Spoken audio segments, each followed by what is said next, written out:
Adrian, Sissy, and the Four Tenders, Cute Dogs. Once upon a time, there was a smart boy called Adrian, Sissy. He was on the way to see his cousin Joe, Sissy, when he decided to take a shortcut through the Happy Land. It wasn't long before Adrian got lost. He looked around, but all he could see were trees. Nervously, he fell into his bag for his favorite toy, a hedgehog. But a hedgehog was nowhere to be found. Adrian began to panic. He felt sure he had packed a hedgehog. To make matters worse, he was starting to feel hungry.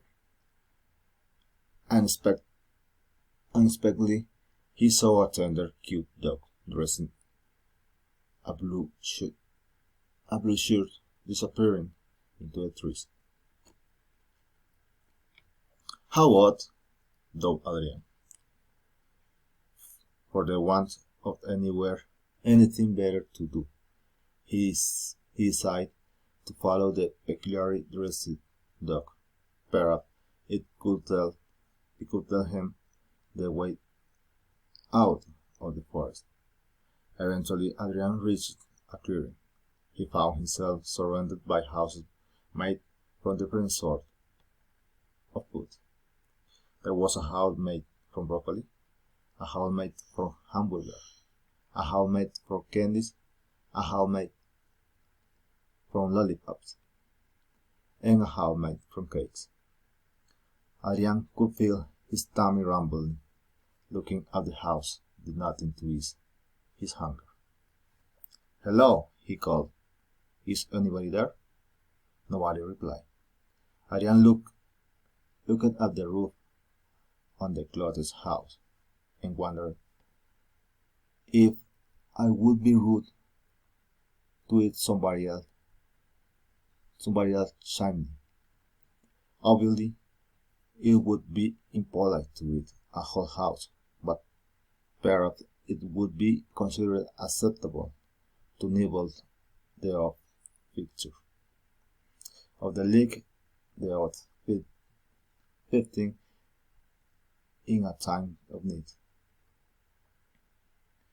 A croaker broke through the air, giving Adrian a fright. A witch jumped into the space in front of the house. She was carrying a cage. In that cage was a hedgehog. "A hedgehog?" shouted Adrian. He turned to the witch. That's my toys." The witch just shrugged. "Give a hedgehog back," cried Adrian. "No, not on your knees," said the witch. At least let a hedgehog out of that cage." Before she could reply, Four Tender cute dog rushed in from a footpath on the other side of the clearing. Adrian recognized the one in the blue shirt that he'd seen earlier. The witch, "Hello, big dog," said the witch. "Good morning." The dog noticed a hedgehog. Who is this?" "That a hedgehog?" explained the witch. "Oh, the hedgehog would look lovely in my house." "Give it to me," demanded the dog. The witch shook her head. "A hedgehog is staying with me. Excuse me?" Adrian interrupted. "A hedgehog lives with me, and not in a cage." Big Dog ignored him. "Is there nothing you'll trade?" he asked the witch. The witch thought for a moment, then said, I do like to be entertained. I realize him to anybody who can eat a whole front door. Big Dog looked at the house made from cage and said, "No problem. I could eat an entire house made from cage if I wanted to." "That's nothing," said the next dog.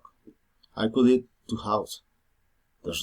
There's no need to show off," said the witch. "Just eat one front door, and I'll let you have a hedgehog."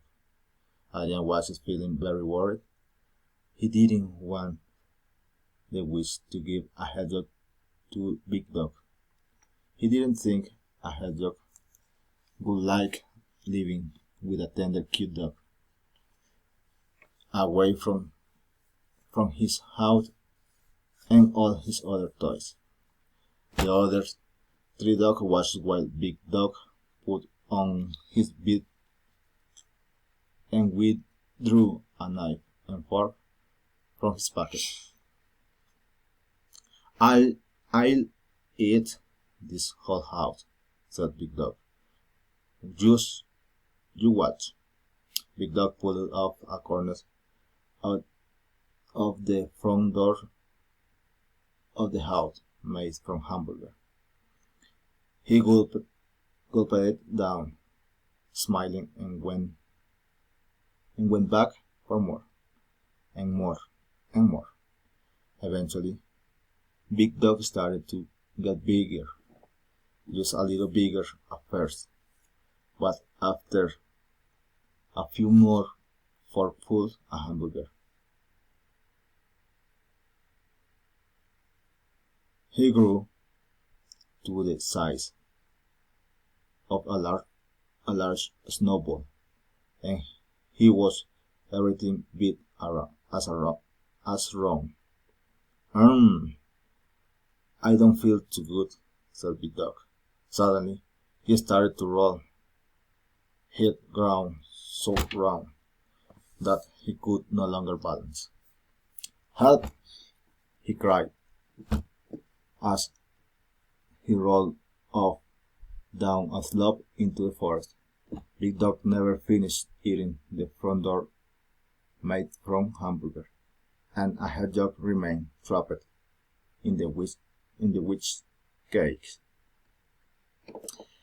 Average Dogs stepped up and approached the house made from candies. I'll eat this whole house," said Average Dog. "Just you watch." Average Dog pulled off a corner of the front door of the house made from candies. She gulped it down, smiling, and went back for more, and more, and more. After a while, Average Dog started to look a little queasy. She grew greener and greener. A woodcutter walked into the clearing. A woodcutter walked into the cleaner. "What this bush doing here?" he asked. "I'm not a bush. I'm a dog," said Average Dog. "It talks," exclaimed the woodcutter. "Those talking bushes are the worst kid. I'd better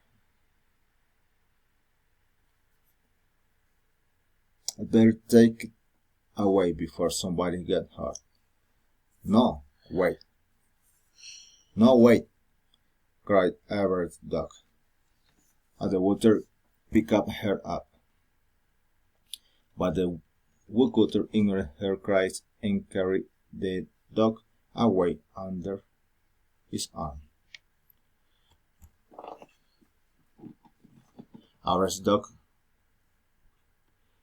never finished eating the front door made from candies, and a hedgehog remained trapped in the witch cage.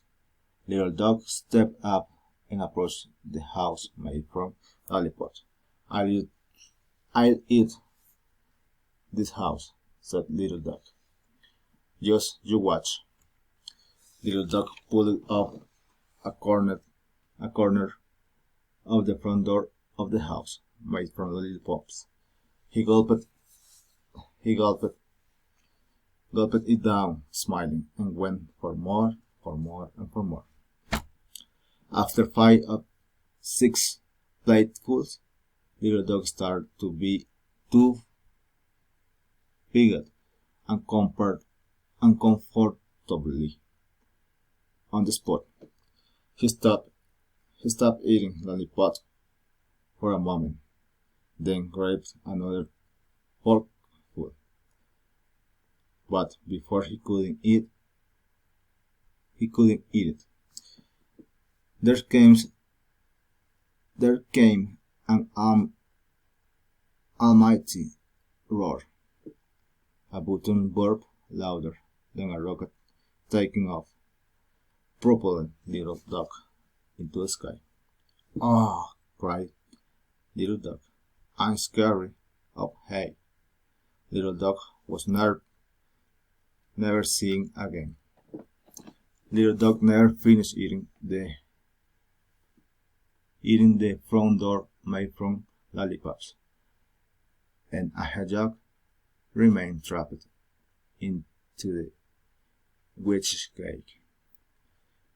Tiny Dog stepped up and approached the house made from cakes.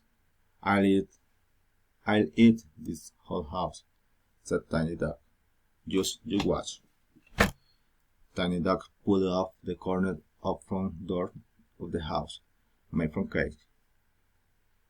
She gulped down, smiling, and went back for more, and for more.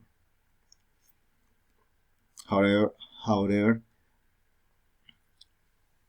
on the next mouthful, the food fell straight out of the Tiny Dog's mouth.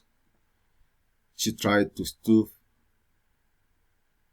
in another forkful of cake, but once again the food fell out. There just wasn't enough room left in her belly. "This just no fair," declared Tiny Dog. I'm stumped off into the forest. Tiny Dog never finished eating the front door made from cakes, and a hedgehog remained trapped in the witch cage. "That's it, said the witch. "I win. I get to keep a hedgehog." "Not so fast," said Ariane.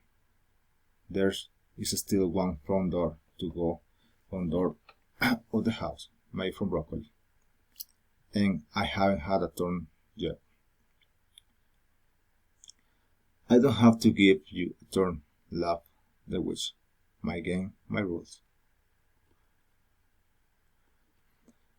The woodcutter voice carried through the forest. "I think you should give him a chance. It's not only fair." "Fine. It's only fair." "Fine," said the witch. "But you saw that happened to the dogs. He won't last long."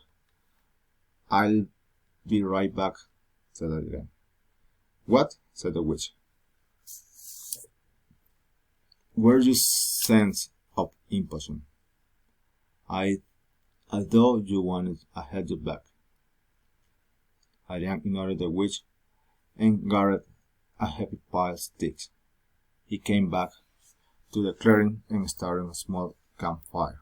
Carefully, he broke off the piece of the door of the house, made from broccoli, and tossed it over the fire. When it had cooked and cooled just a little, he took